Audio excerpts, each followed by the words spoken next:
Marseille, Sénégal, Sénégal, Marseille, le plateau du Sénégal. Retrouvez tous les samedis de 11h à 12h30 votre émission Le Plateau du Sénégal sur Radio Galère 88.4. Comprendre, débattre, dialoguer sur l'actualité politique et économique du Sénégal et de toute l'Afrique.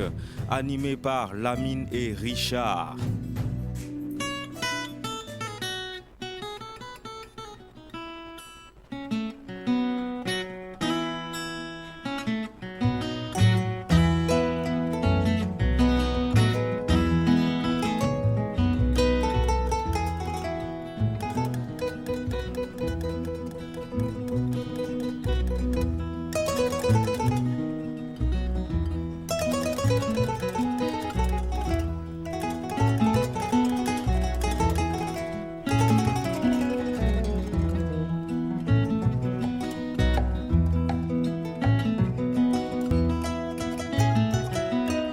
Bonjour à tous et bienvenue sur Radio Galère 80.4 FM, radiogalère.org et sur le DAB+ Canal 8C.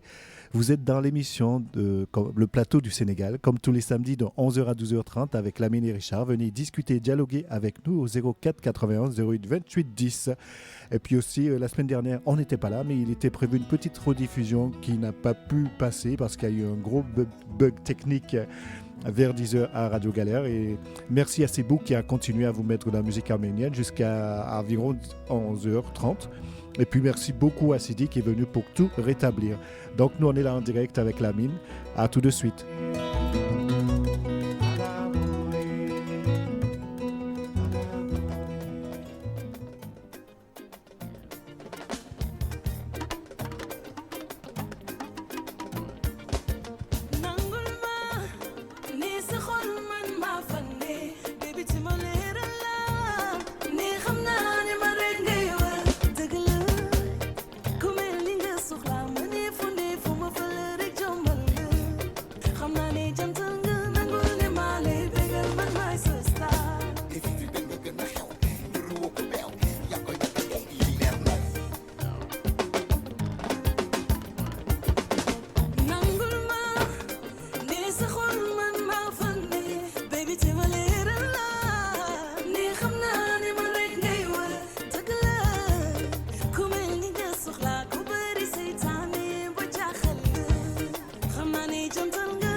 Bonjour Gaï, bonjour à toutes les auditrices, bonjour à tous les auditeurs de Radio Galère. Nous sommes très heureux comme on le fait tous les samedis, Richard et moi, donc pour dialoguer, discuter, échanger avec vous. Et aujourd'hui c'est votre émission. Profitez, c'est de la consultation gratuite. Nous allons avoir un médecin sur le plateau. Voilà, comme vous le savez, le Ramadan va démarrer certainement le week-end prochain. Et malheureusement, nous avons beaucoup de diabétiques dans la population, même ceux qui ne font pas le Ramadan. Donc, venez poser des questions aux spécialistes du diabète, le docteur Martin Carvalho, donc, qui est aussi endocrinologue, qui est aussi nutritionniste. Donc, vraiment, je pense qu'aujourd'hui, voilà, c'est votre émission. Profitez. J'en parlerai un tout petit peu. Donc, oui, je pose des questions dès le départ, un peu, mais après, si vous voulez, je vais me taire et c'est à vous d'appeler. Vous n'avez pas besoin aujourd'hui de carte vitale, ni même d'aide médicale d'État. Voilà, juste 04 91 08 28 10.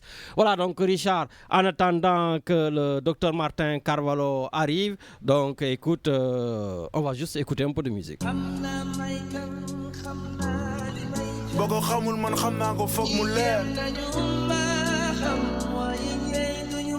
Ba ma jàngee am xam-xam laaj ko ñu teew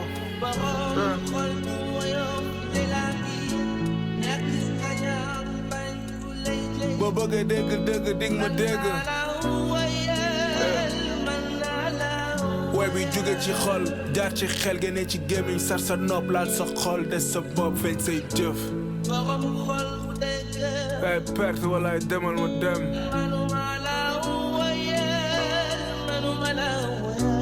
demal ma dem yeah demal ma dem I feel like I gotta oui, do Richard, what I donc en attendant que le docteur arrive, quelques informations. Voilà, donc vous savez qu'on va changer l'heure, hein, Richard? Tu le sais ça au moins?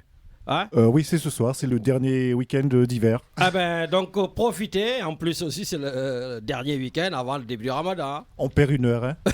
Bon, c'est pas grave, on va le rattraper ailleurs et autrement. Voilà, donc l'heure va changer cette nuit. Hein, n'oubliez pas, je crois à 2h, il sera 3h du matin.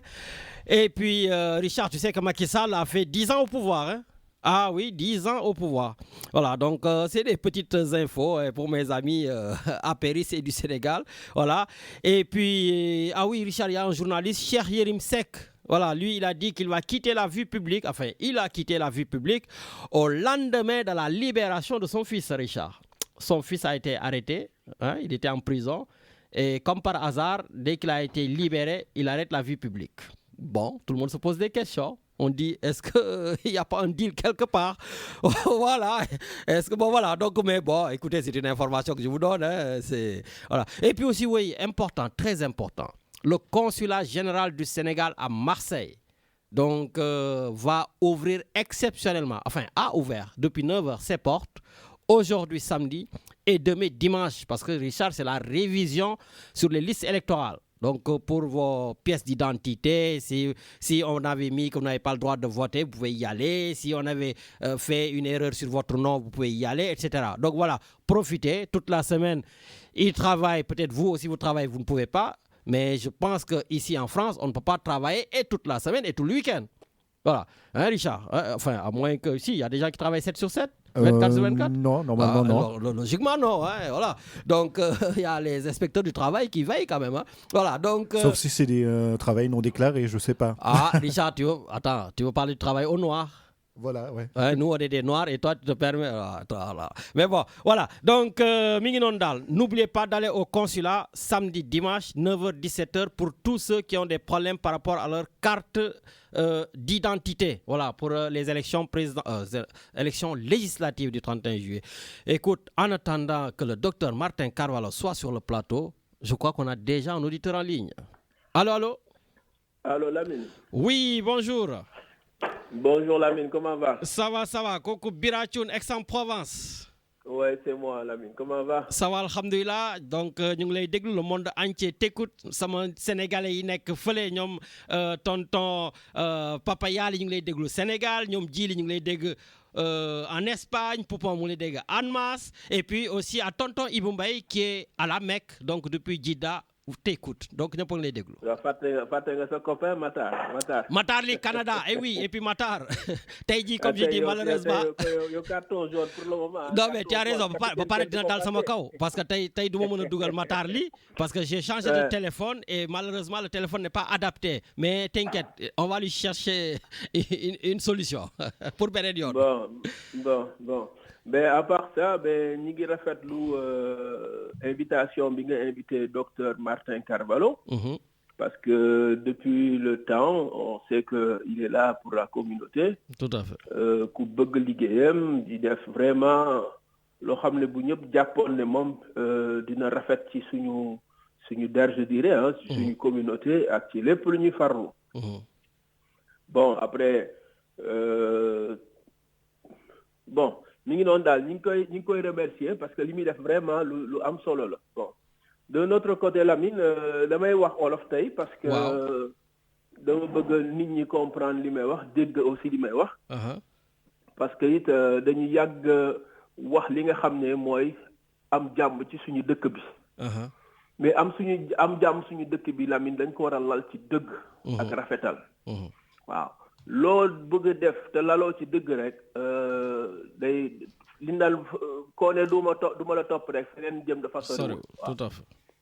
bon bu ñu weesee loolu lu bëri xew na fi. ñëpp di ko ñaawlu kenn rafetlu ko bon ñu def nag ne dañu wax ci rajo bi à plusieurs reprises Lamine. ne dañu woote mbooloo boo xam ne dañuy def li ñuy wax médiation pour ñëpp xam li xew ñu xool fan la dëgg bi nekk ñu dox ko def ko.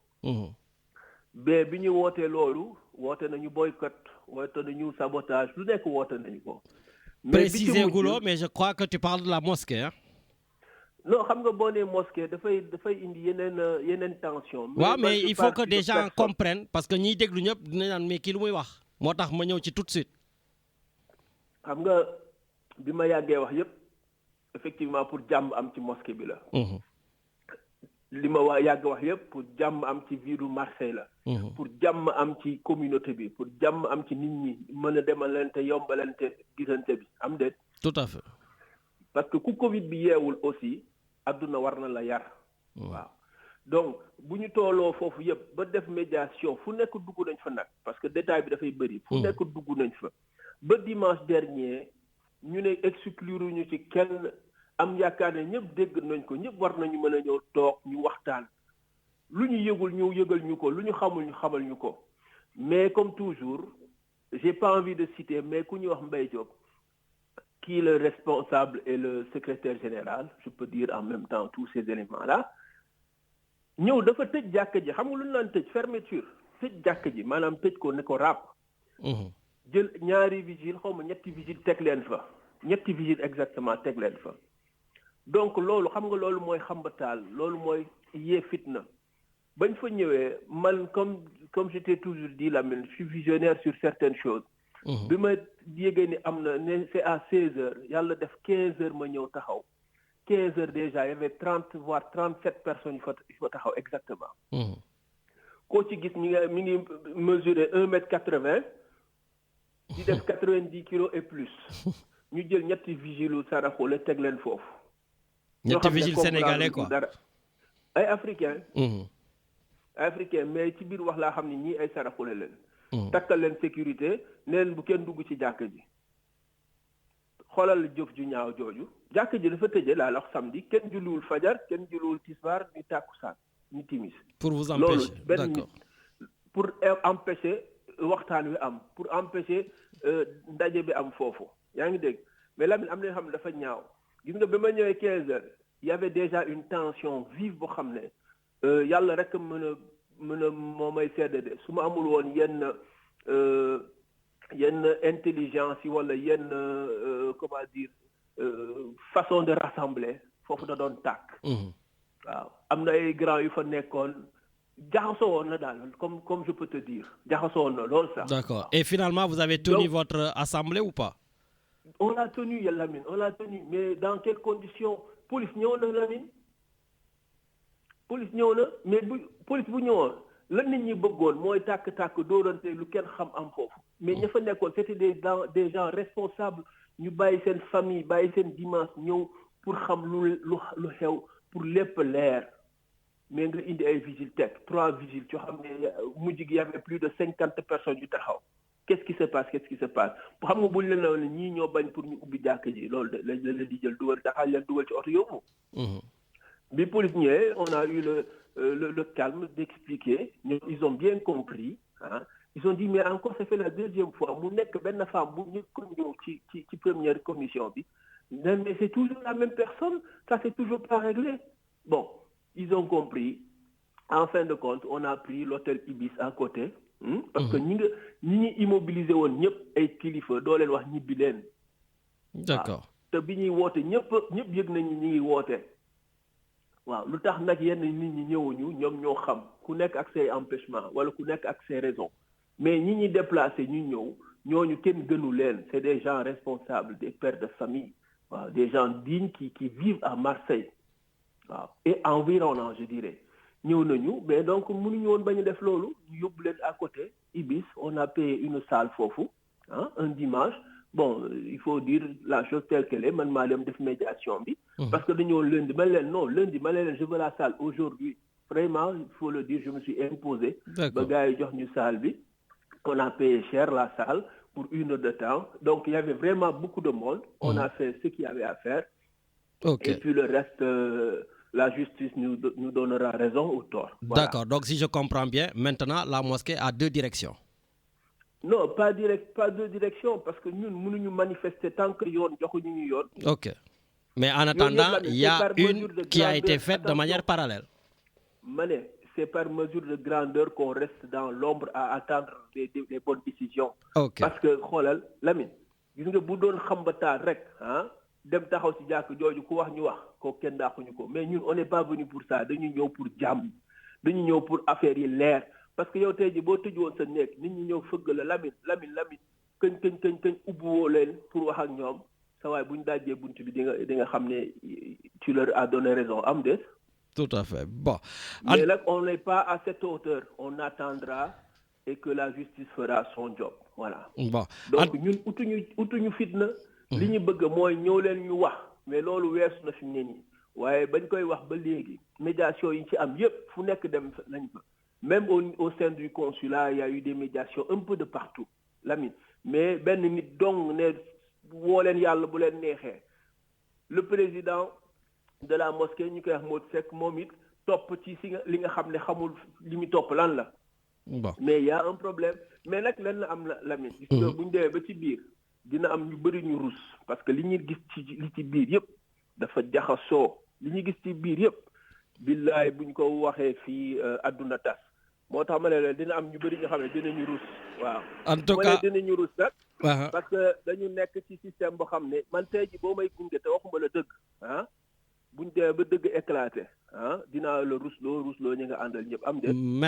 merci pour ta communication en tout cas li nga wax dégg nañ ko maintenant je laisse à tout un chacun donc de se faire son idée et puis comme je l'ai toujours dit toutes les personnes que tu as citées que vous continuez toujours de citer ont toujours aussi le plein pouvoir de m'appeler pour réagir ou de venir sur le plateau voilà fii moom ku bëgg a wax rek na nga ñëw wax. et ils l'ont jamais fait encore. Depuis combien de temps on a fait des appels. Comme ils disent, le chien aboie, la caravane passe. Voilà. Merci pour la communication. Amin. Moi, tout le monde ak sétane te it yalla indi dal ci dëkk bi yalla na lépp leer ñu mëna continuer jàmm suñu borom bi ak jàmm ak salaam. Amin. Parce que objectif bi yëpp benn rek la doon benn. Merci. Wow. Merci beaucoup Bira Thioune depuis Aix-en-Provence. Merci grand. Voilà, donc Richard, sans transition, le docteur Martin Carvalho est sur le plateau. Voilà, comme je te l'ai dit au départ, quand je l'ai appelé, je ne l'ai pas eu. J'ai dit, oh putain, Richard, excusez-moi, mais bon, vous avez tout compris. J'ai dit, oh Richard, c'est un médecin, donc certainement il a dû être appelé et ça a été le cas. En tout cas, nous sommes très heureux donc qu'il puisse courir pour venir à la radio et comme je vous ai dit, c'est votre émission. profitez-en. 04 91 028 10. Pas de carte vitale, pas d'aide médicale d'État, rien. C'est gratuit. Vous appelez pour poser des questions sur le diabète. Voilà. Et puis, comme je dis, on entre dans cette période de Ramadan. Et donc, du coup, voilà, comme il le fait chaque année, nous discutons avec le docteur Martin Carvalho. En 2 mots, le docteur Martin Carvalho, il est le spécialiste du diabète. Ici, en tout cas, un spécialiste du diabète dont on est fier parce qu'il est d'origine sénégalaise. Il est l'ancien chef de service du service endocrinologie de l'hôpital européen de Marseille. Le docteur Martin Carvalho est également, Richard, le premier Sénégalais élu à la métropole d'Aix-Marseille, dont il est le vice-président chargé de la relation aux citoyens, à la santé, à la biodiversité et à l'environnement de la dite institution. Le docteur Richard aussi, il est en tout cas à la tête de l'association Diaspora Santé Sénégal. Tu le sais, chaque année on fait des choses. Et Diaspora Santé Sénégal d'ailleurs a débloqué 15 000 € pour participer à la lutte contre la Covid-19 au Sénégal. Et puis aussi, on fait, en tout cas, je dis on parce que je fais partie de l'association, mais son association, en tout cas, envoie aussi du matériel dans des hôpitaux, etc., etc. Voilà, d'ailleurs, il faut rappeler qu'il y a un centre de diabète qui a été mis en place à Thiès et c'est aussi l'œuvre du docteur Martin Carvalho avec ses partenaires, en tout cas occidentaux. Donc, docteur, très rapidement, parce que le temps ici, ça file très, très, très vite, Mobile déjà, que tu puisses dire bonjour à tous nos auditeurs. Merci Lamine, merci Richard de cette invite annuelle. Bonjour à tous les auditeurs d'ici et d'ailleurs. J'en profite aussi pour faire un clin d'œil à mon ami Bira qui vient de s'exprimer. Je suis dans la même longueur d'onde que lui, que la paix règne dans cette affaire et donc que les choses puissent s'aplanir et que tout le monde puisse se retrouver sereinement le chemin de la paix dans cette religion de l'islam qui prône essentiellement la paix. Voilà. Bon. En tout cas, merci docteur. Et très rapidement, j'ai parlé de beaucoup de mots, endocrinologie, diabétologue. Vous êtes aussi nutritionniste de manière très simple. Est-ce que vous pouvez dire à nos auditeurs, c'est quoi votre travail ? Alors, la spécialité s'appelle endocrinologie et maladies métaboliques. Alors, c'est ça le titre de la spécialité. Alors, endocrinologie, c'est sûr que c'est compliqué déjà à prononcer comme mot, comme terme. En fait, c'est l'étude des hormones, l'endocrinologie. Et donc, l'homme a beaucoup d'hormones qu'on ignore quelquefois. Et parmi toutes ces hormones-là, je ne vais pas les citer, il y en a plein. La pathologie, en fait, on va dire, la maladie qui est la plus courante, la plus connue, parce qu'effectivement, il y a beaucoup plus de monde sur la planète qui est atteint de cette maladie-là, c'est le diabète. Donc, le diabète, bien entendu, c'est une affection qui est liée à un problème au niveau du pancréas. Et le pancréas, bien entendu, est là chez l'être humain pour diminuer le taux de sucre dans le sang grâce à une hormone qu'on appelle l'insuline qui a son seul travail, l'insuline. En dehors, il a d'autres travails, mais son travail essentiel, c'est de faire baisser le taux de sucre dans le sang. Mais il y a d'autres pathologies qui existent. Il y a des pathologies aussi connues qui sont un peu plus fréquentes, moins fréquentes que le diabète, mais qui existent. C'est des problèmes de thyroïde. Donc, des gens ont des problèmes de thyroïde, soit une hyperthyroïdie, ça parce que ça marche trop, ou bien une hypothyroïdie parce que ça ne marche pas assez, ou bien des cancers de la thyroïde. Il y a d'autres organes aussi qui peuvent être atteints, c'est-à-dire les surrénales. Les surrénales, ce sont des glandes. On les appelle surrénales parce qu'elles sont tout simplement au-dessus du rein. Donc, c'est pour ça qu'on parle de surrénales. On en a 2, une à droite, une à gauche, bien entendu. Et ce sont des glandes qui aussi ont un rôle dans l'organisme. Après, ces glandes-là sécrètent beaucoup d'hormones. D'accord ? Je ne vais pas rentrer dans le détail. On a aussi les glandes, on va dire, ovariennes chez les femmes et testiculaires chez les hommes. Donc, voilà quelques glandes. Et bien entendu, la glande, on va dire, le chef d'orchestre de toutes ces glandes-là, c'est l'hypophyse.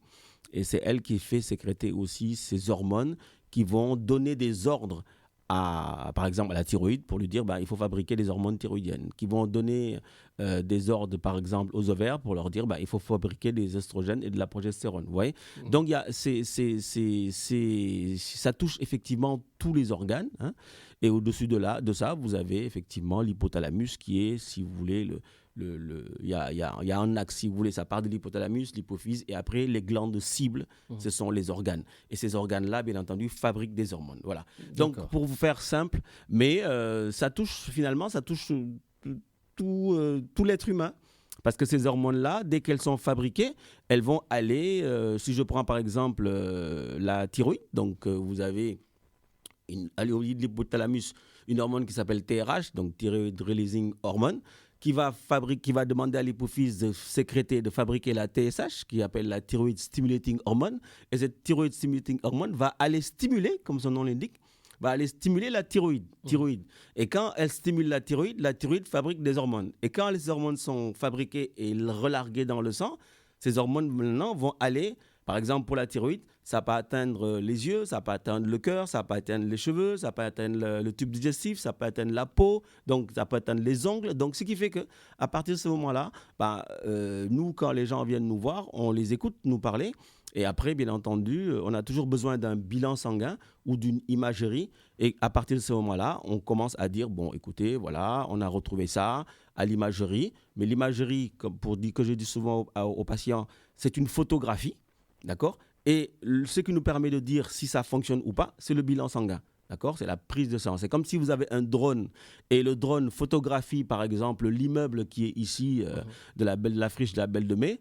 On dit, ah tiens, il y a des étages, il y a un terrain de basket, il y a un truc. Mais ils ne pourront pas dire, est-ce que le studio à Radio Galère fonctionne ? Le studio à Radio Galère, pour ça qu'on sache qu'il fonctionne, ce n'est pas le drone qui va le dire, c'est on va venir faire une inspection dans le studio de Radio Galère, on va dire, tiens, les micros fonctionnent. Et ça, c'est la prise de sang qui le dit. D'accord. Voilà, donc merci docteur pour cette explication très très simple, hein, Richard, hein. Voilà, simple et compliqué à la fois. Donc je rappelle à nos auditeurs que vous avez un médecin sur le plateau, spécialiste de diabète. Donc vraiment, moi j'ai des questions, hein, mais si vous ne posez pas des questions, c'est moi qui pose des questions. Et j'aimerais que vous puissiez poser des questions, parce que c'est peut-être des questions qui vous touchent directement ou qui touchent votre entourage. Donc n'hésitez pas à nous appeler à tout moment 04 91 08 28 10.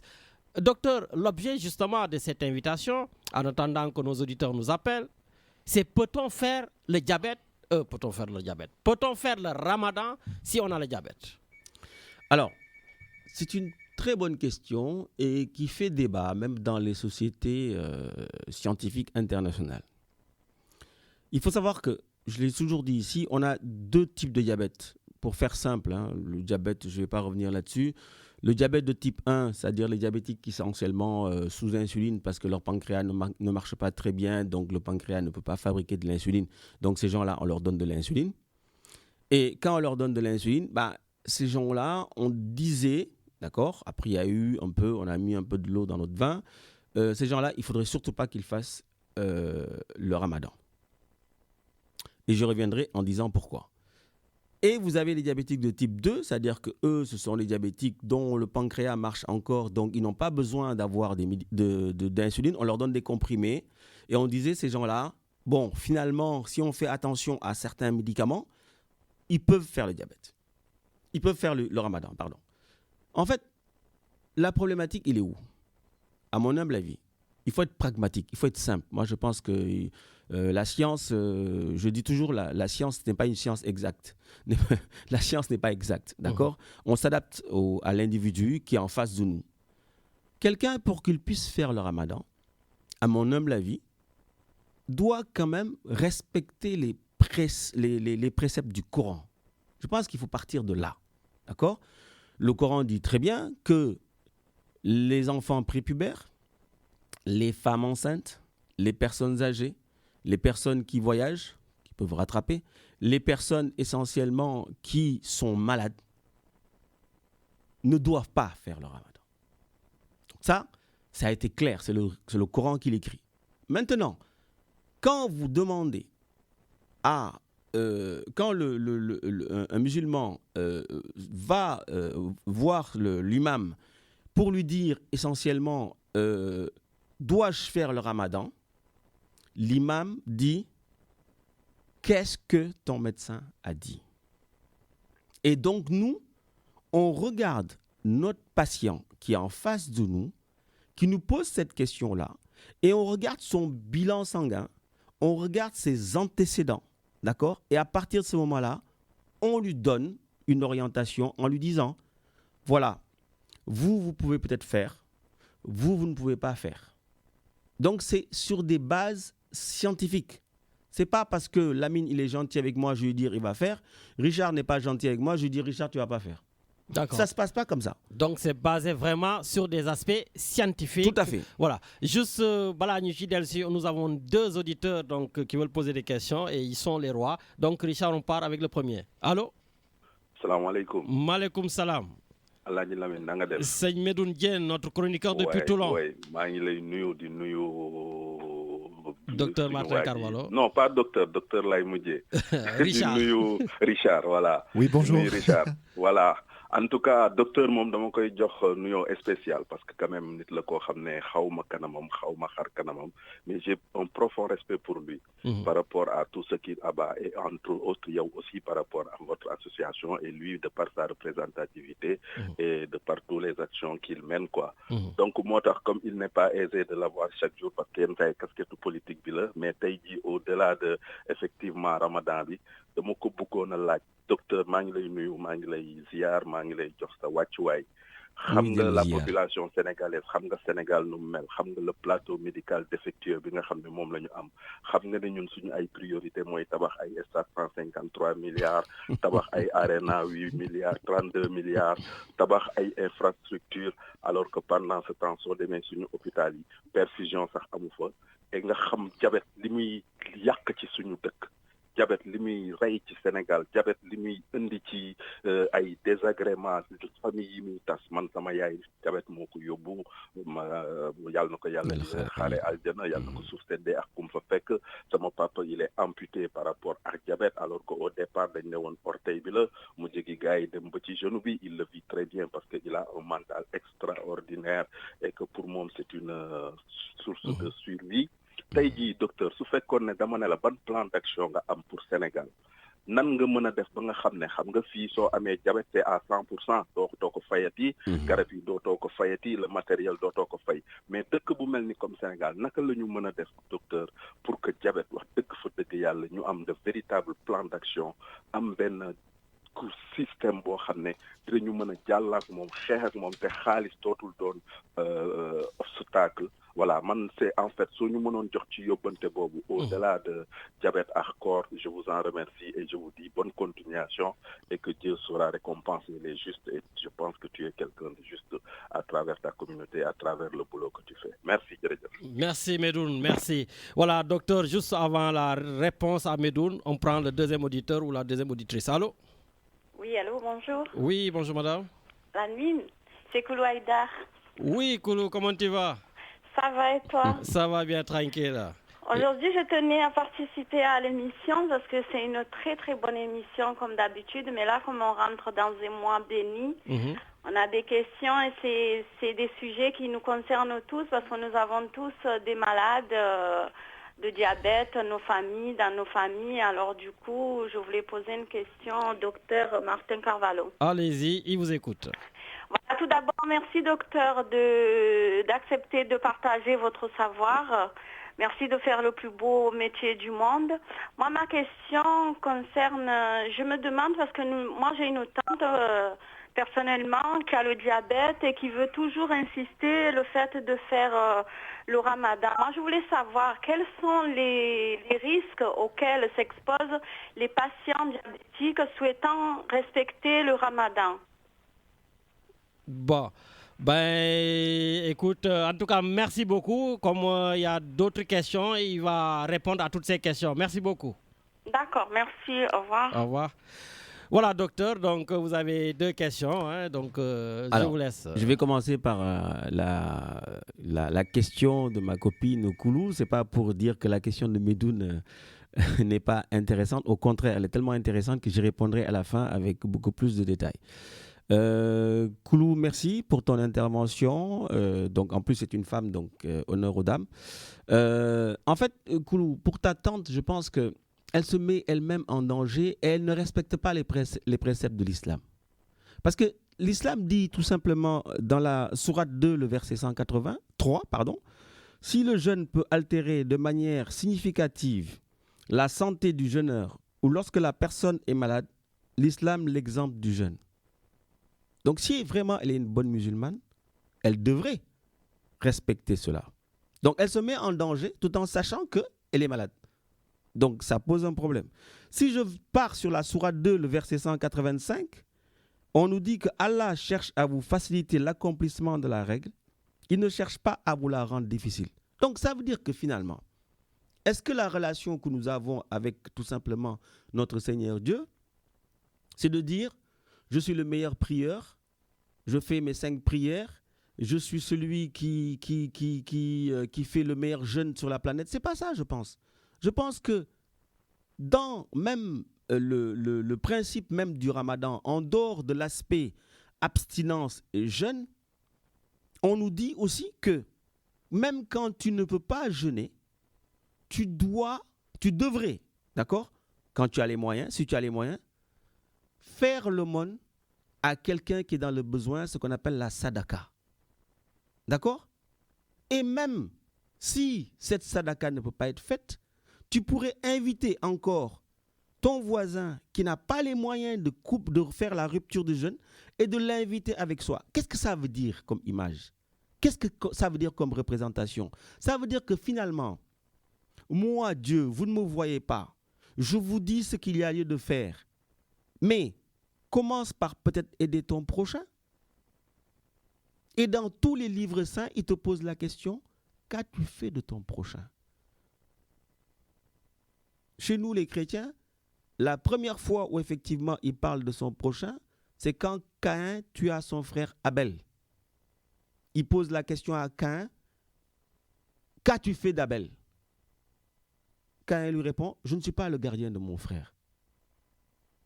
Ça veut dire que tu veux dire que tu m'aimes, mais tu ne t'occupes même pas de ton prochain que toi tu vois. Et moi, tu ne me vois pas, et tu dis que tu m'aimes. À un moment donné, il y a un problème. Et à chaque contour, il te dit, qu'as-tu fait de ton prochain? Et je pense que c'est ça l'essentiel. C'est de pouvoir aider, de pouvoir être en bonne relation avec la personne qui est devant nous, d'accord, en face de nous, plutôt que d'essayer de dire, ah ben, je crois en Dieu, mais en attendant, le prochain qui est à côté de moi, j'en fais tout ce que je veux et n'importe quoi.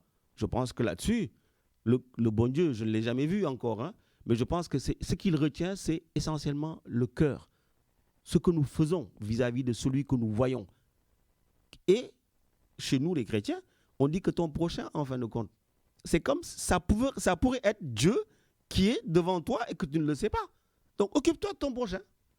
Donc, moi, je pense que pour ta tante, je reviendrai sur les complications. Le problème, c'est que les jeunes, quand on est en période de jeûne, nous, on est en période de carême, aussi, il y a des gens qui, en période de carême, ne boivent pas et ne mangent pas durant toute la journée et le soir font la rupture de jeûne. Quand on est en période de jeûne, on ne boit pas, on ne mange pas. L'organisme, nos cellules ont besoin d'eau et ont besoin d'énergie par l'aliment.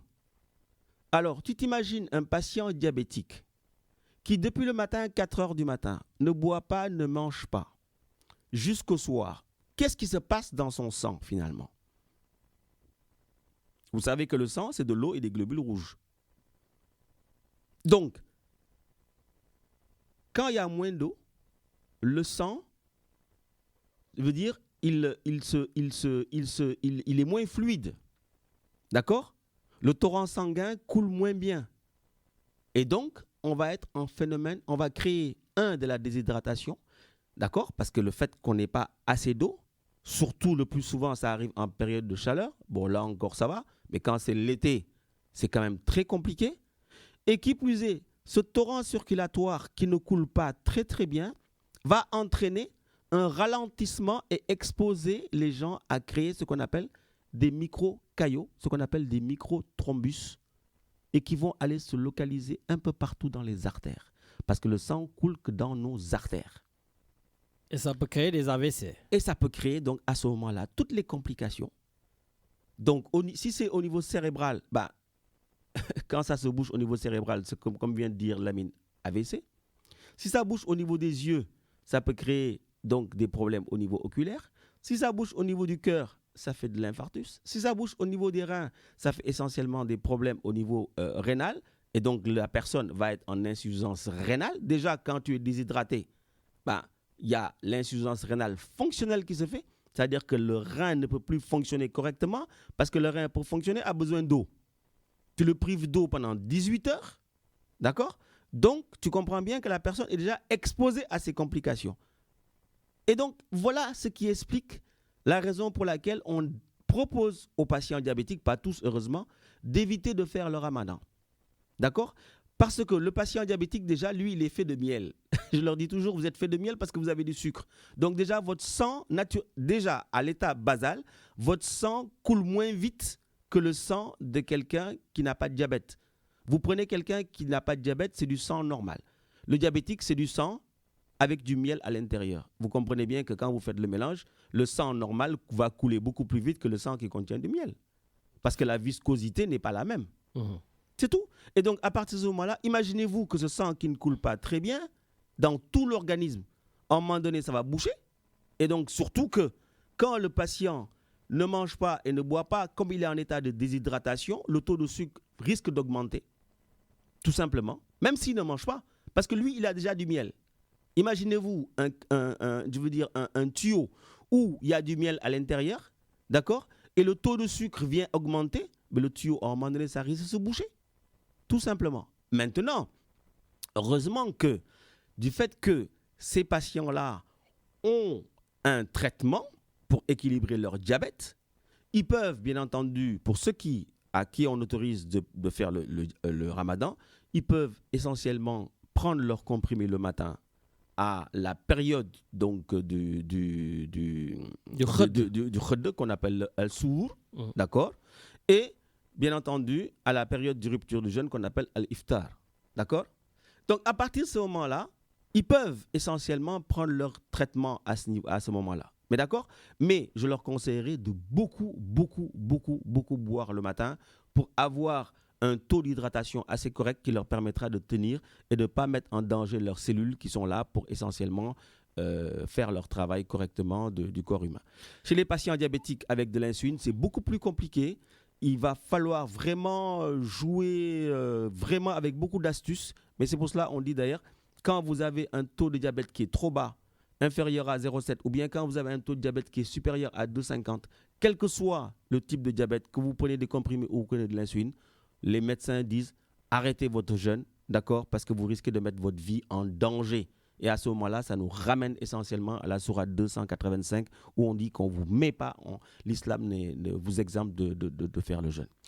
Docteur, juste avant de venir sur la question donc, de Medoun, il y a un auditeur qui attend depuis longtemps, on va à l'antenne. Allô?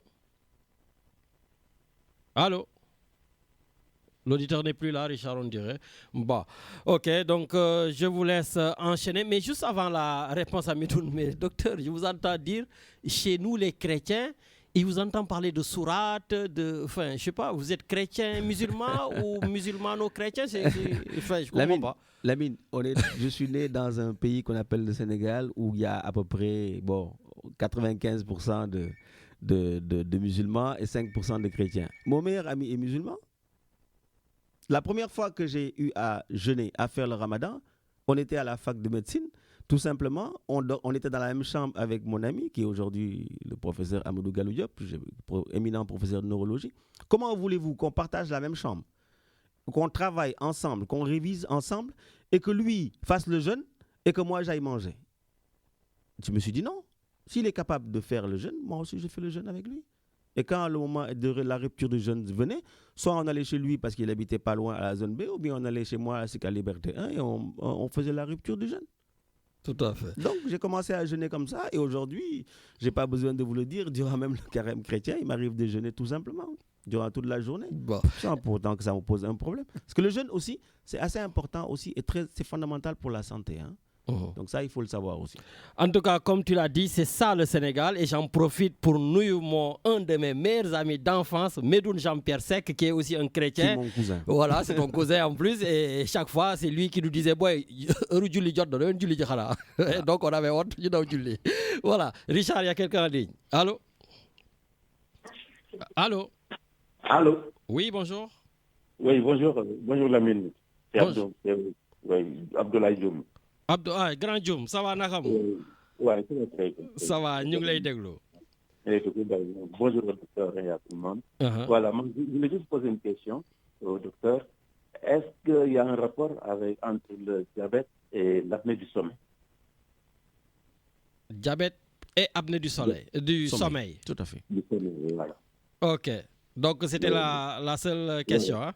Voilà, c'est ma question. Allez, grand. En tout cas, merci beaucoup. Allez, merci. Merci. Voilà, donc, docteur, je vous laisse quand même répondre à Medoun Diène. Oui, on va répondre à Medoun. Parce que, qui parlait des plans d'action. Tout à fait. Dioum, je lui répondrai. Parce que bien entendu, ce n'est pas le sujet d'aujourd'hui, mais ça a un impact, ça a un impact très important sur le diabète et apnée du sommeil. Mon ami Medoun, en tout cas, merci parce que même si on ne s'est jamais vu, moi aussi, j'écoute souvent tes interventions qui sont vraiment très claires et très limpides et très impactantes. Donc, à chaque fois que Lamine fait ses émissions, même si je ne suis pas présent, mais j'écoute quand même après. Donc merci pour tout ce que tu fais aussi pour le Sénégal. Le plan d'action, en fait, Medoun, là c'est peut-être la fibre politique qui va prendre un peu le dessus. Mais en même temps, le citoyen qui est un peu mécontent. Alors, je n'ai pas le monopole de la vérité.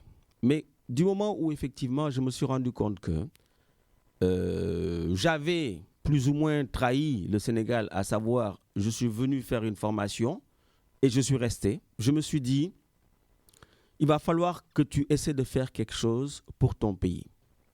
D'accord? Je ne reviens pas sur la phrase de Kennedy que tout le monde m'entend dire à chaque fois à longueur de journée. Et donc, je me suis dit, il va falloir que tu fasses quelque chose pour ton pays. Et je me suis posé la question, que faire? Avec qui faire? Je me suis dit, si je dois le faire avec les autorités sénégalaises, ça prendra du temps. On connaît bien le comment du pourquoi. Donc, je vais y aller dans un premier temps seul, en interpellant tout simplement les industries pharmaceutiques européennes, occidentales et pour ne pas dire la France. Pourquoi? Et au cours d'un congrès international, je me suis levé en disant, d'accord, de façon très claire, parce qu'on parlait du diabète en Afrique. Et qu'il y avait beaucoup d'amputations, qu'il y avait beaucoup de cécité, qu'il y avait beaucoup d'insuffisance rénale chronique. Et que finalement, ces gens-là, ils sont pauvres, ils n'ont pas les moyens. Et comment ils vont faire avec le diabète? Donc, je les ai laissés discourir là-dessus. Je me suis levé et je leur ai dit maintenant, je vais vous prendre au mot. Vous dites parler de l'Afrique, mais qu'est-ce que vous faites au fond pour l'Afrique? Moi, j'ai un plan pour mon pays, pour aider effectivement les patients sénégalais. Je pense qu'il va falloir que l'on forme des médecins sénégalais à la prise en charge du diabète, parce qu'il n'y avait pas de spécialistes dans ce domaine-là. Moi, j'étais là à être le premier à être formé. Et comme je dis, j'ai trahi parce que j'aurais dû rentrer. D'accord? Pour peut-être le faire. Mais aujourd'hui, je pense que je suis beaucoup plus utile ici que si j'étais rentré.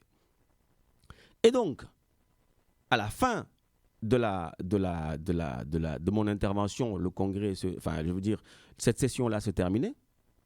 Certains laboratoires sont venus me voir en me disant, Martin, tu as raison, effectivement. Je dis, non seulement il faut former, mais après, il va falloir, après les avoir formés, créer des centres de prise en charge du diabète au Sénégal, parce qu'il n'y en avait qu'un, bien avant qu'on ne naisse, nous tous, d'accord? Pratiquement, c'était le centre Abass Ndao.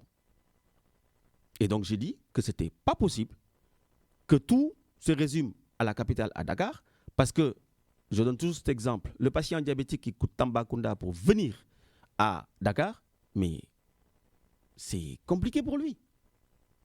Et donc, je me suis dit, il va falloir décentraliser. Et c'est comme ça que j'ai été à Thiès, à l'hôpital Saint-Jean-de-Dieu, que je ne connaissais pas. Hein. C'est une copine, une sœur à moi, qui est le docteur Aombokan, qui est aussi endocrinologue, qui m'a dit, il y a un jeune qui s'appelle Jean-Michel Dion, qui à l'hôpital de Saint-Jean-de-Dieu, qui aime le diabète et qui vraiment devrait être soutenu. Je lui ai dit, ah bon? Je lui ai dit, je vais lui rendre visite. Et Dieu a fait que quand je suis arrivé dans cet hôpital-là, le docteur Jean-Baptiste Dion, qui était mon aîné à la faculté de médecine, qui était chirurgien, était le directeur. Donc, c'est comme si le bon Dieu avait facilité les choses. Je n'ai pas pu voir le docteur Jean-Michel Ndione parce qu'il était parti dans un séminaire, je ne sais pas, en Afrique du Sud ou autre, sur le diabète.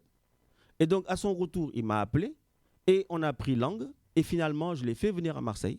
On a payé sa formation au DU de Montpellier, d'accord, de diabétologie de Montpellier, parce qu'il n'a pas à Marseille, malheureusement, jusqu'à ce jour. Et il a été formé chez le professeur Louis Monnier. Et aujourd'hui, c'est le professeur Éric Renard, qui est un ami, qui accueille l'étudiant sénégalais pour cela. Et donc, à l'issue de sa formation, on a créé le premier centre, tout simplement, à l'hôpital Saint-Jean-de-Dieu de Thiès, d'accord.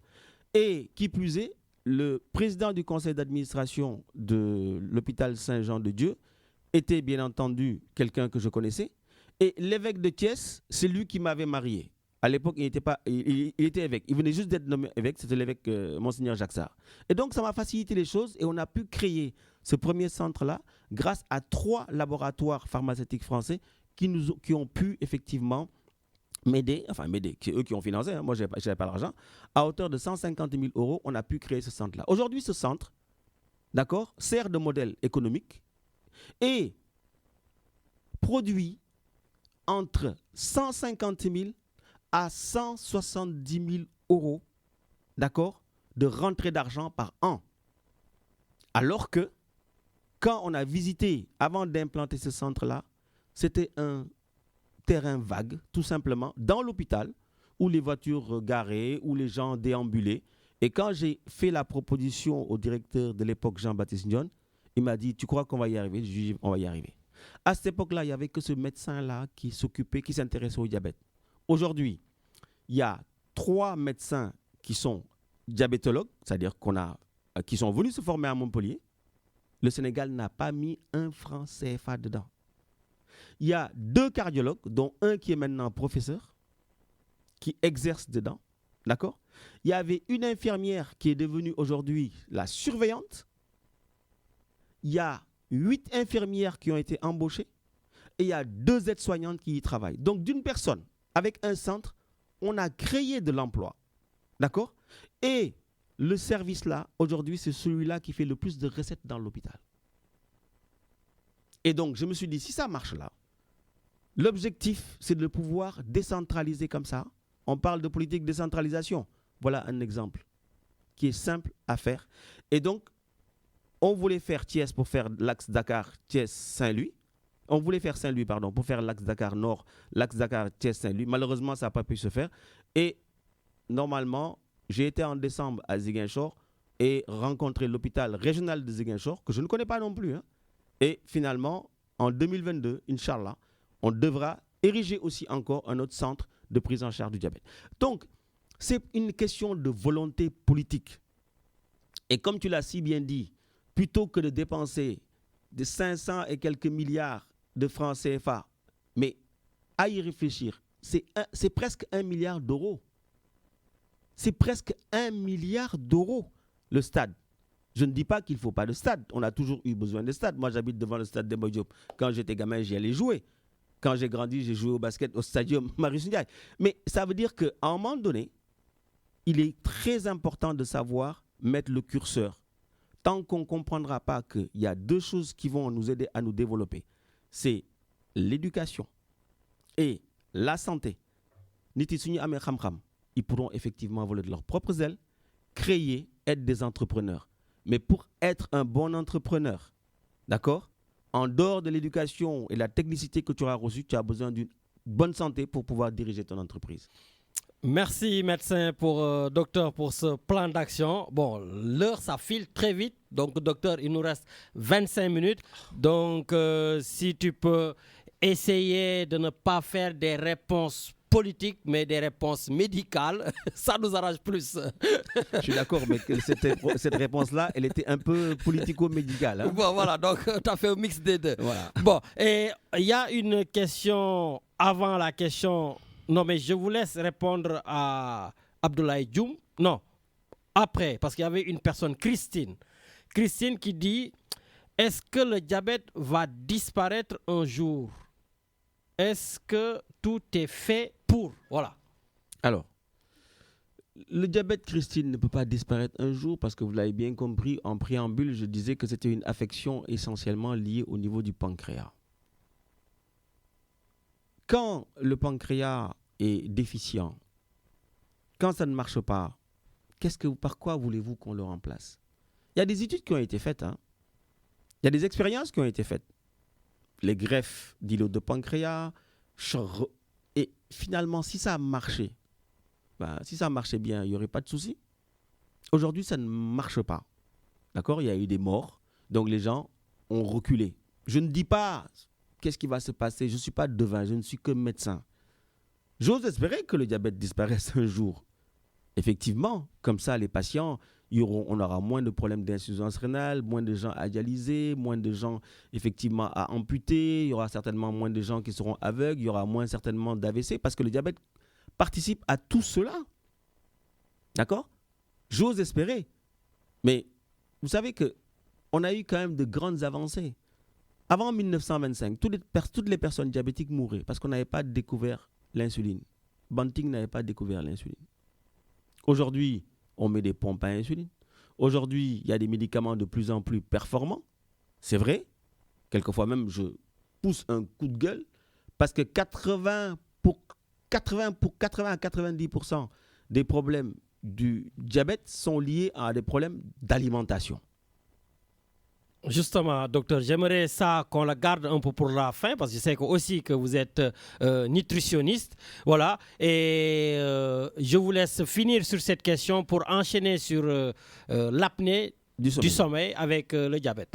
Alors, donc, c'est pour vous dire tout simplement, pour faire court, que les recherches se font quotidiennement. Vous ne pouvez pas vous imaginer ce que j'appelle les rats de laboratoire. C'est des gens qui sont vraiment très, très compétents, 1000 fois plus compétents que moi, et qui travaillent au quotidien, d'accord, pour essayer de découvrir et d'améliorer tout simplement la prise en charge de cette pathologie qui est un fléau mondial. C'est un véritable fléau mondial. Comme le disait tout à l'heure Medoun, dans une famille, tu as au moins une personne qui est diabétique. Et donc, vous comprenez bien que quelquefois, quand c'est génétique, le reste de la famille pourrait l'être. Les enfants ou les petits-enfants, voire les arrière-petits-enfants. Et vous imaginez que ça peut quelquefois décimer beaucoup de monde dans une famille et créer des problèmes. D'ailleurs, je rappelle qu'il y a 5000 morts par jour de personnes. Donc, 5000 personnes qui meurent de diabète par jour. Donc, c'est une personne qui meurt de diabète toutes les 7 secondes. C'est pour cela, le plan d'action tout à l'heure, Medoun, je pense qu'il faudrait qu'on prenne à bras le corps ce problème-là. Moi, j'essaye, à mon humble avis, au niveau de ma petite personne, de le faire. Donc, il faut savoir que depuis 2011, il y a à peu près une vingtaine de médecins sénégalais qui ont été formés, d'accord, grâce à mes partenaires qui travaillent avec moi, tout simplement. Et à partir de ce moment-là, ils sont disséminés un peu partout dans le Sénégal. Et tous les 2 ans, je fais des formations par un congrès, d'accord? On n'a pas pu le faire durant la période du Covid, la Covid-19, et pour que les gens puissent effectivement former d'autres personnes à travers le Sénégal. Donc moi, j'essaie de faire ce que je peux à mon petit niveau, d'accord? D'ailleurs, j'avais un ami là qui me disait, un journaliste qui me disait, mais grand, yo, avec tout ce que tu fais pour le Sénégal, tu n'en parles jamais. Je dis, je ne le fais pas pour que les gens en parlent. Je voudrais qu'effectivement que Askangi puisse en bénéficier et qu'il puisse se soigner. Parce qu'il y a des gens qui n'ont pas les moyens de venir ici. Moi, j'ai des patients qui quittent le Sénégal, qui prennent leur avion, qui viennent me voir ici. Il y en a, le mois dernier, il y en a un qui venait de la Côte d'Ivoire. La dernière fois, c'était quelqu'un qui venait de la Haute-Volta. Et là, il y a quelques mois, il y avait quelqu'un qui venait du Gabon. Et les gens qui ne peuvent pas venir. Ce sont ces gens-là qui m'intéressent. Parce que la personne qui prend son billet d'avion, il a les moyens. Donc voilà. Donc ça veut dire que nos politiciens, ils devraient quand même quelquefois se poser les bonnes questions. Tout simplement. Mais je ne leur jette pas la pierre. Hein, parce que peut-être que si j'étais à leur place, je ferais pire. Mais ils devraient se poser les véritables et bonnes questions. Bon. Merci, alors maintenant, docteur. pour l'apnée du sommeil. Djoum, tu poses une véritable question parce que l'apnée du sommeil, c'est un véritable problème. C'est-à-dire que durant le sommeil, On sait bien que le sommeil, c'est quelque chose de très... Les gens pensent que durant le sommeil, on dort tranquillement. Ce n'est pas si vrai que ça. Hein. Moi, quand je me suis intéressé au problème d'apnée du sommeil, je me suis fait enregistrer moi-même mon sommeil. Et je me suis rendu compte que durant mon sommeil, je bougeais beaucoup. Je croyais dormir du côté droit et je me suis rendu compte que finalement, je dormais beaucoup sur le dos, sur le côté droit, à gauche, ainsi de suite. Et donc finalement, l'apnée du sommeil, durant le sommeil, il y a des gens qui restent dans des phases où ils ne respirent plus. Et quand ils ne respirent plus, c'est-à-dire qu'ils n'ont plus d'apport d'oxygène, ils peuvent faire de la désaturation. Et cette désaturation-là est néfaste pour le cerveau et pour le cœur. On a eu des cas où des personnes bien portantes se sont couchées et le lendemain, on s'est dit, il ne s'est pas réveillé. Il a fait une mort subite. Et la relation qu'il y a entre diabète et apnée du sommeil maintenant pour y arriver, ça arrive le plus souvent chez les diabétiques de type 2 qui sont en obésité. Parce que quand vous êtes en obésité ou en surpoids, qu'est-ce qui se passe? Vous avez un ventre qui est pléthorique. Et ce ventre, plus il est gros, plus il prend de la place dans votre abdomen et plus il comprime un muscle qu'on appelle le diaphragme. Et ce diaphragme-là, c'est le muscle le plus puissant de notre corps. Et c'est ce diaphragme-là, c'est lui qui permet à nos poumons de bouger. Et quand nos poumons bougent, ils apportent de l'oxygène et donc l'oxygène est réparti dans tout l'organisme.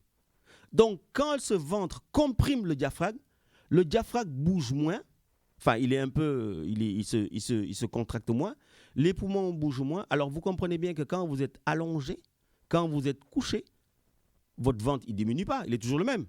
Il comprime votre diaphragme, vous respirez moins bien et vous vous retrouvez quelquefois en phénomène d'apnée. Parce que du fait que vous avez, quand vous êtes gros, tout est gros, vous avez une grosse langue, d'accord?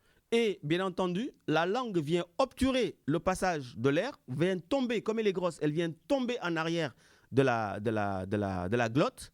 Et l'air qui devait passer, tout simplement, est réduit. Donc l'air passe moins bien, les poumons bougeant moins.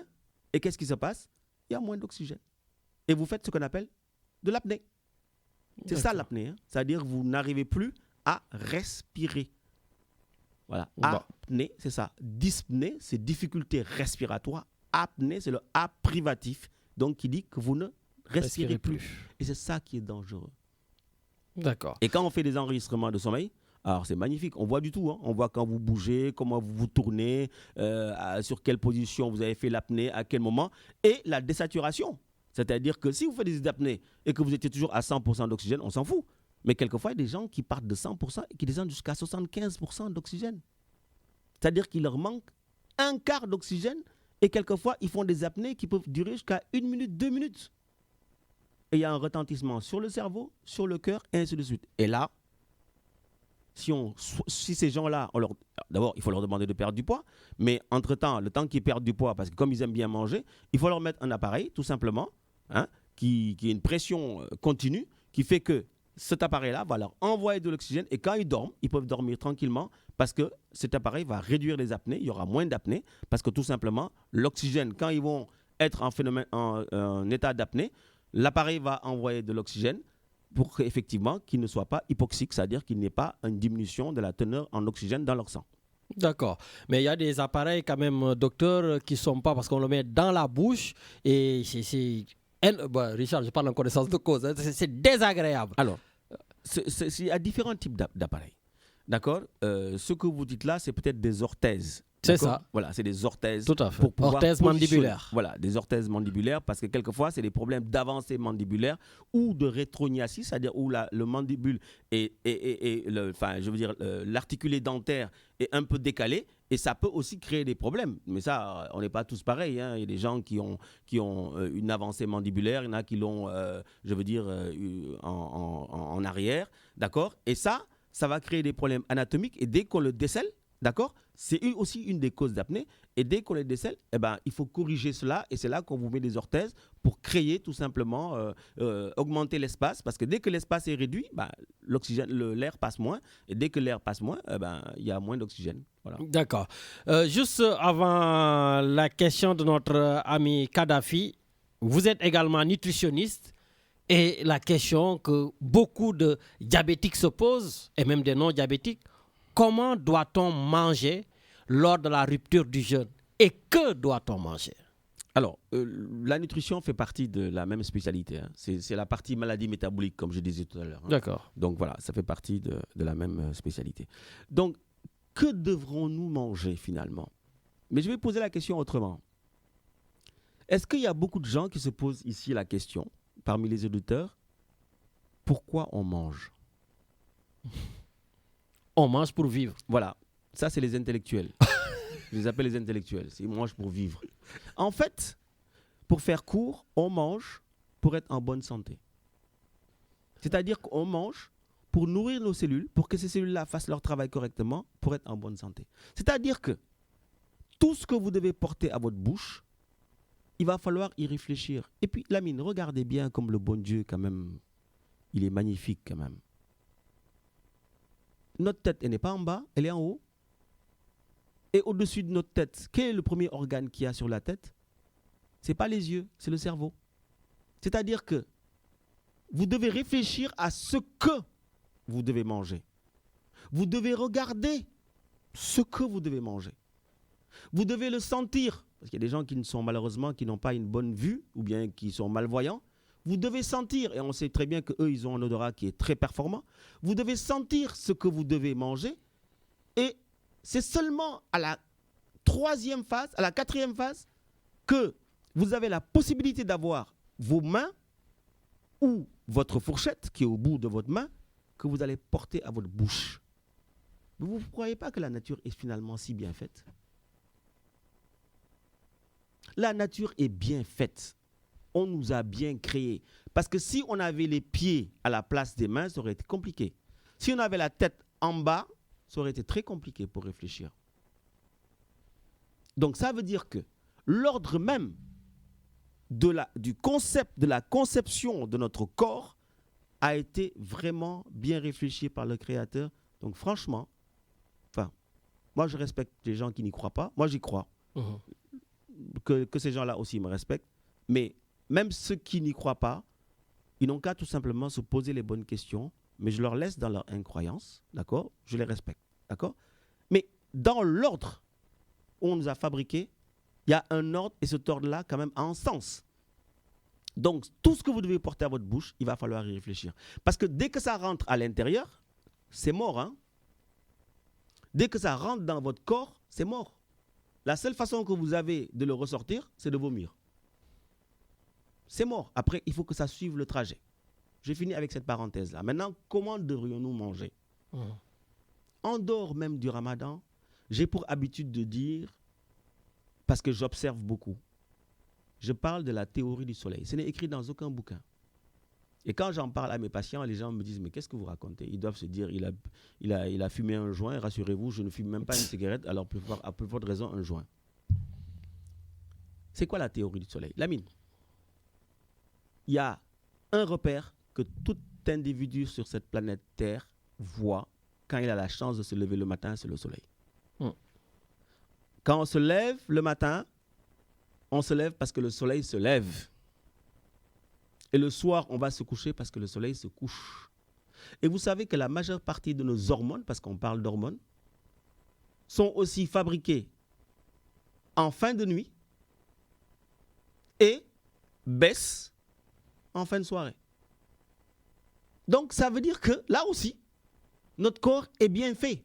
Je prends l'exemple du cortisol, qui est une hormone hyperglycémiante, c'est-à-dire qui augmente le taux de sucre dans le sang. Vers 4-5 heures du matin, le cortisol est sécrété, commence à être sécrété. Vers 20 heures, ça s'abaisse.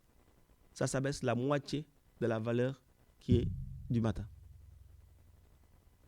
Et quand le cortisol baisse, on a envie de dormir. Quand le cortisol monte, on a envie de se réveiller. Donc vous voyez que ça a une importance. Le soleil se lève, dans certains pays vers 4-5 heures du matin. Vous allez à la Réunion, le soleil se lève tôt. Et dans les pays nordiques, le soleil se couche tôt. Mais dans tous les cas de figure, quel que soit là où vous vous trouvez, quand le soleil se lève, vous vous levez. Quand le soleil se couche, vous vous couchez. Et donc, quand le soleil se lève, qu'est-ce qu'il apporte à la planète? il apporte les rayons solaires. Les rayons solaires, c'est quoi? C'est de l'énergie. Nous, quand on dort, quand on se lève, pour faire notre journée, on a besoin de quoi? On a besoin d'énergie. Où est-ce qu'on va trouver l'énergie? Énergie, énergie. Où est-ce qu'on va trouver, nous, l'énergie? Dans l'alimentation. Donc, vous voyez le lien qu'il y a entre soleil, énergie et alimentation. C'est pour ça que je parle de la théorie du soleil. Donc, le matin, quand on se lève, il faut bien manger.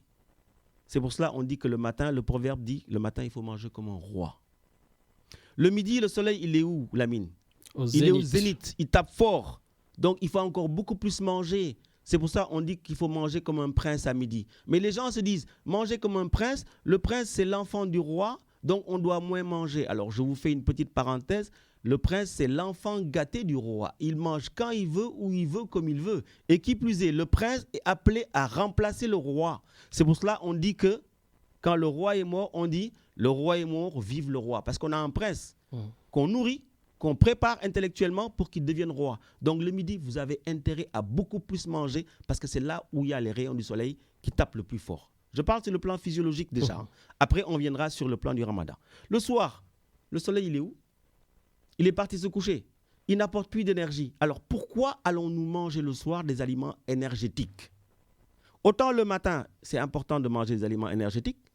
Autant le midi, c'est important de manger des aliments énergétiques parce qu'on a encore jusqu'au soir. De midi à 20h, c'est long. Mais autant le soir, on n'a pas besoin d'énergie pour aller se coucher.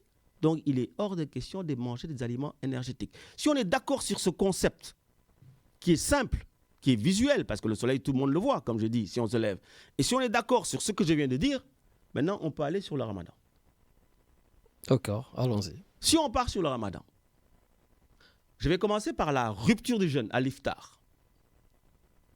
Et je vais prendre l'exemple du prophète Mohammed, paix et salut sur lui. Que mangeait-il? Tout simplement des dattes et du lait. Pourquoi? Ceci dit, il n'avait pas de banane, il n'avait pas d'orange, il n'avait pas de mandarine. Hein. Il n'y avait que des palmiers. Il avait des chèvres donc, et des chameaux. Donc, il pouvait effectivement avoir du lait.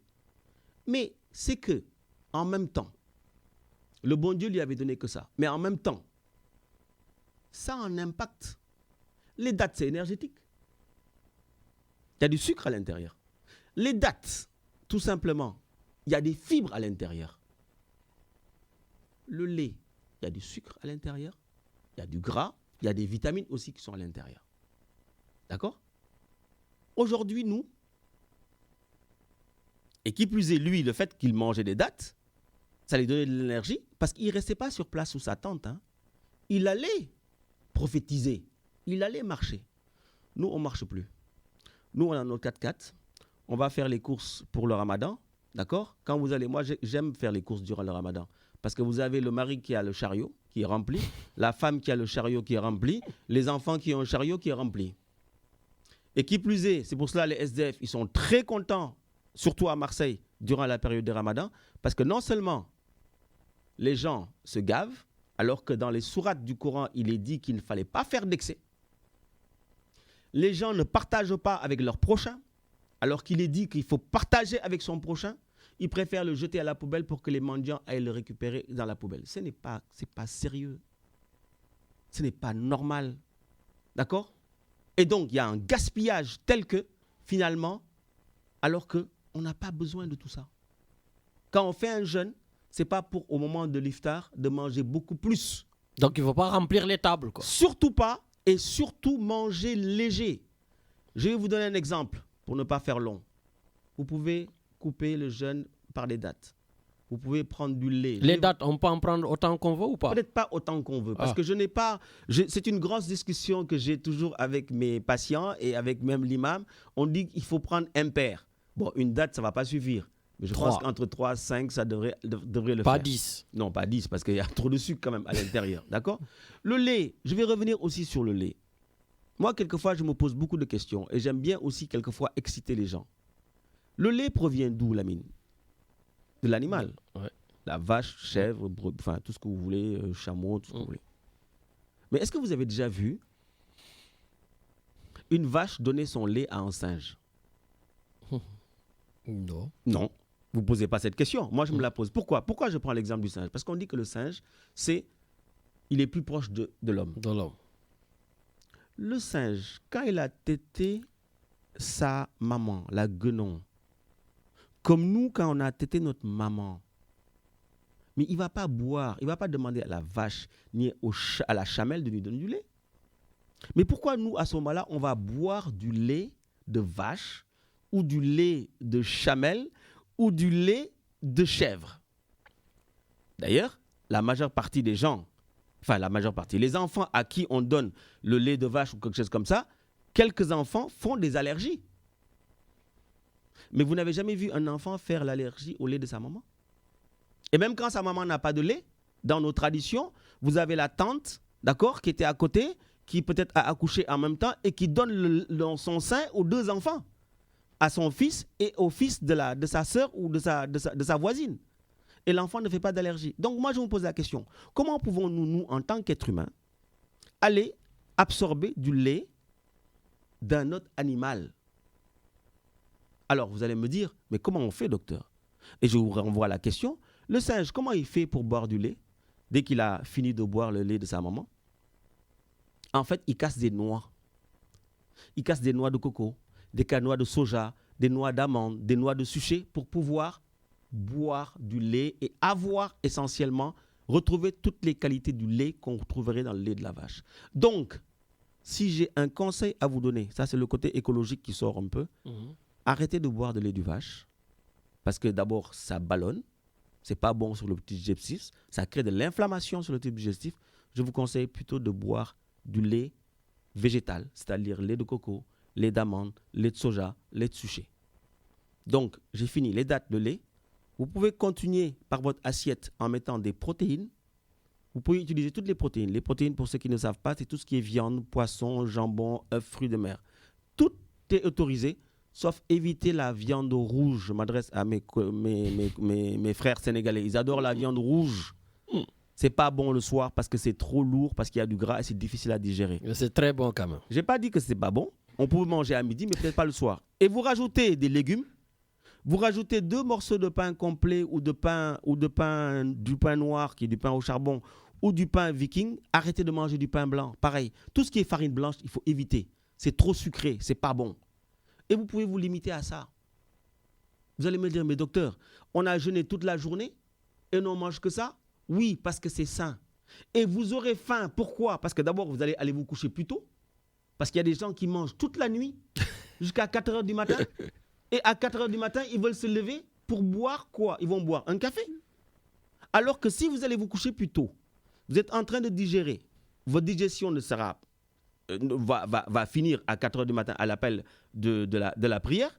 Donc, quand vous vous levez à l'sour, c'est là qu'il faut manger votre repas du midi.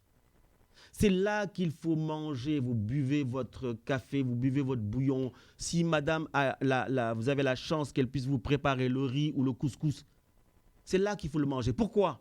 Parce que ça va vous tenir toute la journée. Si vous buvez qu'un café ou une bouillie, je vous prie de me croire que si Lamine, à 4 heures de l'après-midi, vous croise et vous dit « Bonjour, tu vas bien ?» Vous allez avoir envie de le gifler. Pourquoi? Mais Lamine ne vous aura rien fait parce que tout simplement, vous n'avez pas écouté les conseils qu'on vous a donnés. Parce que tout simplement, vous avez bu un café et une bouillie. À 4 heures de l'après-midi, vous avez faim. Et comme vous avez faim, vous devenez comme une larve. Vous êtes pressé que d'une seule chose, que, quand vous dites, c'est l'heure de la rupture du jeûne. Donc, un conseil que je vous donne, le soir, mangez léger. Je préfère commencer par là. Et le matin, mangez bien pour que toute la journée, vous puissiez tenir. Et vous pouvez même faire du sport. Alors, pas n'importe quel type de sport. Justement, c'est une question que je vais poser et je laisse en même temps donc, à notre ami Kadhafi. Donc, j'ai une question donc, de Isaac Ngom, donc docteur Isaac Ngom, qui est aussi pharmacien, qui dit, docteur, justement, que dites-vous sur le ramadan et ceux qui pratiquent le sport et quelles seraient les conséquences? Donc, vous gardez cette question et allez, Kadhafi. Oui, absolument. Moi, ma question, c'est est-ce que le mois de Ramadan se suit et se ressemble au niveau du corps ou de la géographie, de l'endroit où on se trouve, quoi? Bien sûr. Parce qu'il y a des endroits où, effectivement, alors il ne faut même pas aller loin, hein, Ici, on reste en France, Kadhafi. Quand vous quittez, quand vous êtes... là, on a de la chance parce qu'on est au début du printemps. Mais rappelez-vous des périodes où effectivement le ramadan se passe durant l'été et que vous commencez à jeûner à 4 heures du matin et que vous coupez le jeûne à 22 heures, vous avez 18 heures. Vous éprouvez votre corps pendant 18 heures où la personne ne boit pas et ne mange pas. Vous comprenez quand je dis à 15h ou à 16h, quand on vous dit bonjour, vous avez envie de gifler la personne. Parce que vous avez faim et vous êtes énervé. Donc, le corps aussi est éprouvé durant cette période-là. Les cellules qui devraient recevoir une certaine quantité d'aliments, de nutriments et d'eau ne reçoivent plus. Il y en a certaines cellules qui font ce qu'on appelle une apoptose, c'est-à-dire qui pratiquement se meurent. Pourquoi ? Parce que tout simplement, malheureusement, ils ne peuvent plus,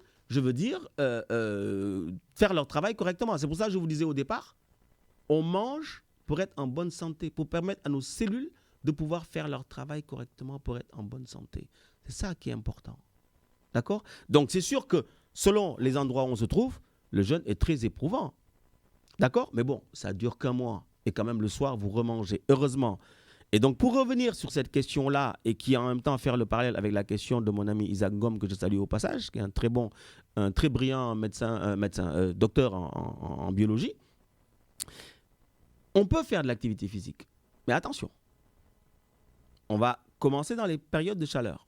Si vous allez faire de l'activité physique où vous allez dépenser beaucoup de calories et que vous allez essentiellement aussi beaucoup transpirer, vous allez aggraver le phénomène de la déshydratation. Donc, je conseillerais plutôt de faire de l'endurance, c'est-à-dire de la marche. C'est plus paisible. Ne courez pas. Vous n'avez plus assez de glucides. Pour nous, les jeunes là, on ne va pas marcher. Non, marcher. On va courir. Lamine, marcher. D'abord, une autre émission, tu m'inviteras, je t'expliquerai pourquoi courir, ce n'est pas physiologique.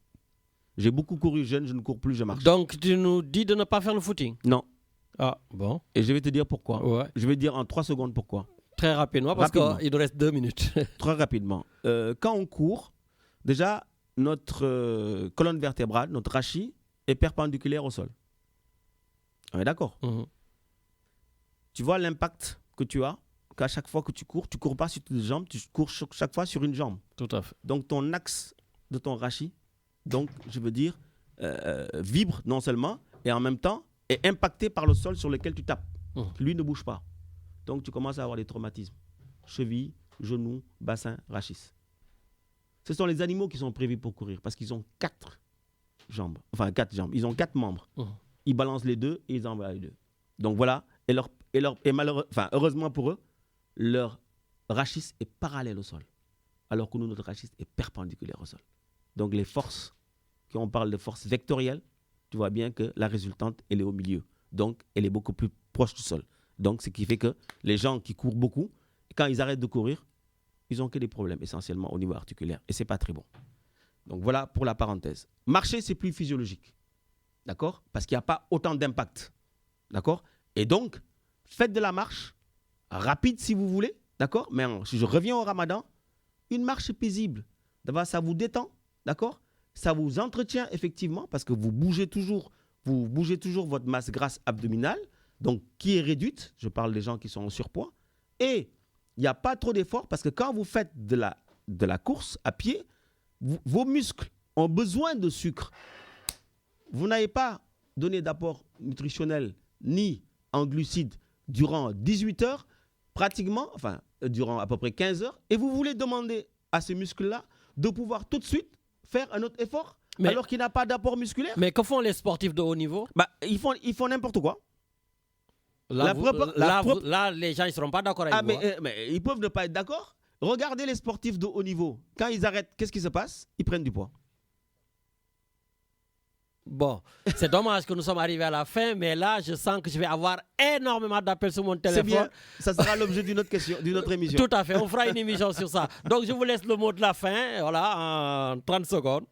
Merci à tous. Je pense que c'était un très bon sujet sur lequel tu m'as amené. Tu vois que Dieu m'a posé une autre question. Je vois que Medoune va rester sur sa faim parce qu'on aurait pu développer essentiellement le plan d'action qu'on pourrait mettre en œuvre au Sénégal. Je pense que les actions, elles ne doivent pas être essentiellement gouvernementales ni ministérielles. Je pense que tout un citoyen, comme le disait Kennedy, devrait pouvoir se poser la question qui est la suivante. Que dois-je faire pour mon pays? Ne pas se poser la question ce que le pays peut faire pour moi, mais moi, ce que je peux faire pour mon pays. Mais ça, c'est mon fondement. Et je terminerai par la voix sur un proverbe de Voltaire qui disait qu'en fin de compte, la politique doit être le premier des arts et le dernier des métiers. Alors que chez nous, c'est le premier des métiers et le dernier des arts. Merci beaucoup, docteur. Mais j'espère que vous reviendrez après le Ramadan pour qu'on puisse parler de sport avec, en tout cas, le jeûne, le carême, tout ça, parce que là, il y a des choses à dire. Je ne suis pas médecin, mais je ne suis pas d'accord. Tout le monde a la liberté de ne pas être d'accord. Le tout, c'est de pouvoir apporter une science et effectivement, et en même temps, une contradiction. Si le jour où vous me démontrez que effectivement ce que je dis n'est pas vrai, à ce moment-là, je poserai votre thèse. C'est ça la science. D'accord. Et j'irai chercher des médecins sportifs aussi. Tout à fait. Lamine. Allez, merci docteur. Kadhafi, mot de la fin. C'est de souhaiter aux Sénégalais donc, un bon Ramadan et aussi que le prochain match contre l'Égypte soit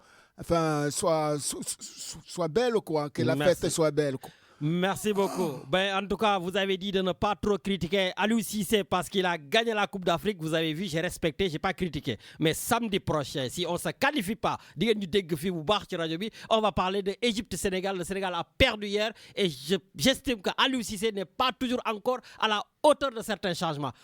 C'est bien de reconduire, mais quand même, Aliou, il ne faut pas changer à 1 minute de la fin du match. Bon, ça, ce sera l'objet de samedi prochain. En tout cas, merci beaucoup, docteur. Et puis, je vous dis aussi que l'imam Ahmed Ndiéguène, aussi, durant le Ramadan, fera aussi ses fins d'émission, comme nous l'avons fait. Wartano Ahmed Ndiéguène sur le Ramadan. Inch'Allah, à partir de samedi prochain, vous faites que samedi le Ramadan, il y aura donc pour tout le monde et on parlera encore du Ramadan, du diabète, du sport, de la santé. Ça fait plaisir. Richard, bonne émission avec Etienne. Et puis à samedi prochain. Ciao, ciao.